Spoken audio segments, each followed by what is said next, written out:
Hello friends, welcome back to సర్కారీ job updates. So ఇక్కడ మనకి ఇవాల్టి వీడియో ఏంటి అంటే, ఈ video Telangana ration dealer jobs గురించి, తెలంగాణ రేషన్ డీలర్ పోస్టుల గురించి అయితే మీకు ఎక్స్ప్లెయిన్ చేస్తాను. ఈ వీడియో కంప్లీట్ డీటెయిల్స్ అయితే చెప్తాను. సో మనకేంటి డిస్ట్రిక్ట్ వైజ్ ఎన్ని వేకెన్సీస్ ఏంటి అనేది, సో ఎప్పుడు విడుదలవుతుంది, సో అప్లై ఎలా చేయాలి, అర్హత ఏంటి, రిజర్వేషన్లు ఏముంటాయి అండ్ ఎన్ని వేకెన్సీస్ ఉన్నాయి, సో వీటి కంప్లీట్ డీటెయిల్స్ అయితే చెప్తాను.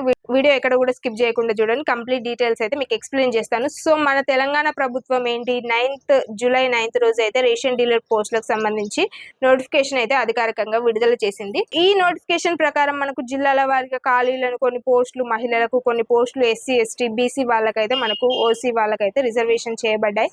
సో మనకేంటి అభ్యర్థులు తమ జిల్లాకు సంబంధించిన నోటిఫికేషన్ అయితే కంపల్సరీ చూసుకోవాలి. సో ఇక్కడ ఏంటి లోకల్ అయితే ఉంటుంది, లోకల్ వాళ్ళకైతే ఇంపార్టెన్స్ ఇస్తారు. సో మీరు ఏ జిల్లాకు చెందిన వారు వాళ్ళు మాత్రమే అప్లై చేసుకోవాల్సి ఉంటుంది. సో ఈ పోస్ట్ దరఖాస్తు చేసుకునేవారు మనకేంటి ప్రభుత్వ నిబంధనల ప్రకారం ఏం అర్హత కలిగి ఉండాలి, సో ఎలిజిబిలిటీ ఏంటి అనేది చూసుకున్నట్టయితే లోకల్ వాళ్ళైతే అప్లై చేసుకోవచ్చు ఈ పోస్టుకు. సో నెక్స్ట్ ప్రభుత్వం నిర్దేశించిన విద్యార్హత కూడా ఉండాలి అండ్ రిజర్వేషన్ నిబంధనలు, సో ఏ పోస్ట్ ఏ జిల్లాలో ఎవరికి ఎస్సీ వాళ్ళకు ఉంటే సో ఎస్సీ వాళ్ళే అప్లై చేసుకోవాలి, ఎస్టీ వాళ్ళైతే ఎస్టీ వాళ్ళే అప్లై చేసుకోవాలి, బీసీ వాళ్ళైతే బీసీ వాళ్ళు. సో ఆ జిల్లాలో ఎవరికైతే అప్లికేషన్ ఇచ్చారో, ఆ పోస్ట్ ఇచ్చారో, సో ఆ వాళ్ళు మాత్రమే అప్లై చేసుకోవాల్సి ఉంటుంది. సో ఇంకా పూర్తిగా అధికారిక మార్గదర్శకాల ప్రకారం అయితే జరుగుతుంది.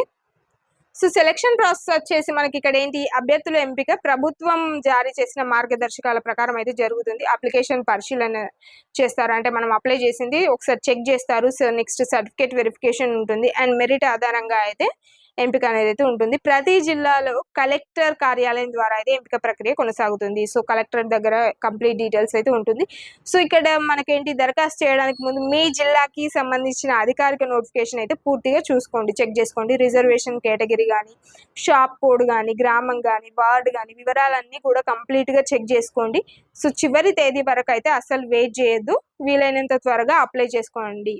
సో ఇక్కడ ఇంపార్టెంట్ డేట్స్ విషయానికి వస్తే ఈ రేషన్ డీలర్ పోస్టులకి ఏంటి మనకు డిస్ట్రిక్ట్ వైజ్గా మనకు వేకెన్సీస్ అయితే రిలీజ్ చేస్తున్నారు. సో మనకు స్టార్టింగ్ డేట్ వచ్చేసి సంబంధిత జిల్లా నోటిఫికేషన్ విడుదలైన తేదీ నుంచి అయితే ప్రారంభం అవుతుంది. సో కంప్లీట్ అన్ని డిస్ట్రిక్ట్స్కి 9th రోజు అయితే స్టార్ట్ అవ్వదు అండ్ లాస్ట్ డేట్ వచ్చేసి కూడా ప్రతి జిల్లాకు వేరువేరుగా నిర్ణయించారన్నట్టు. సో జిల్లా కలెక్టర్ దగ్గర అయితే ఈ నోటిఫికేషన్స్ అయితే ఉంటాయండి.